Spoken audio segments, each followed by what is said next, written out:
మళ్ళీ ఆర్జీగా పని చేయాలన్న బాగి కోరికను అమర్ నెరవేరుస్తూ ఉంటాడు. ఇక అమర్ దగ్గరుండి బాగిని ఎఫ్ఎం స్టేషన్కి తీసుకొని వెళ్తాడు. అక్కడ బాగి పెళ్ళి కాకముందు ఎలాగైతే ఆర్జీగా పనిచేసేదో అలాగే డ్రెస్ వేసుకొని ఇక అలా తన సీట్లో కూర్చొని ఉంటుంది. అమర్ కరుణ ఇద్దరూ కూడా అలా బయట నుండి చూస్తూ ఉంటారు.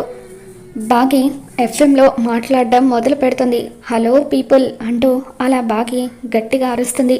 ఇక ఇంటి దగ్గర పిల్లలతో పాటు అనామిక, నిర్మలమ్మ, సదాశివం గారు వీళ్ళందరూ కూడా ఎఫ్ఎం వింటూ ఉంటారు. బాగి గొంతు వినగానే పిల్లలు ఎంతగానో ఆనందపడిపోతూ ఉంటారు.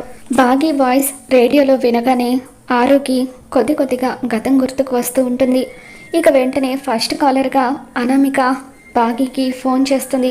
హలో, ఎవరు మాట్లాడుతున్నారండి? మీ పేరు నేను తెలుసుకోవచ్చా అని చెప్పి బాగి అంటూ ఉంటుంది.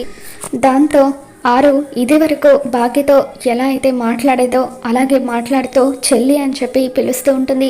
ఇక ఆ పిలుపు వినగానే బాగి షాక్ అవుతూ ఉంటే ఇంటి దగ్గర పిల్లలతో పాటు అమర్, మనోహరి వీళ్ళందరూ కూడా షాక్ అవుతూ ఉంటారు. ఇక గుప్తా అనామిక దగ్గరే నిలబడి ఉంటాడు. మరి బాగి వాయిస్ విన్న తర్వాత నిజంగానే అనామికకు గతం మొత్తం గుర్తుకు వచ్చిందా? ఏం జరగబోతుందో మళ్ళీ మన ఛానల్లో తెలుసుకుందాం. ఈ వీడియో మీకు నచ్చినట్లయితే లైక్ చేయండి.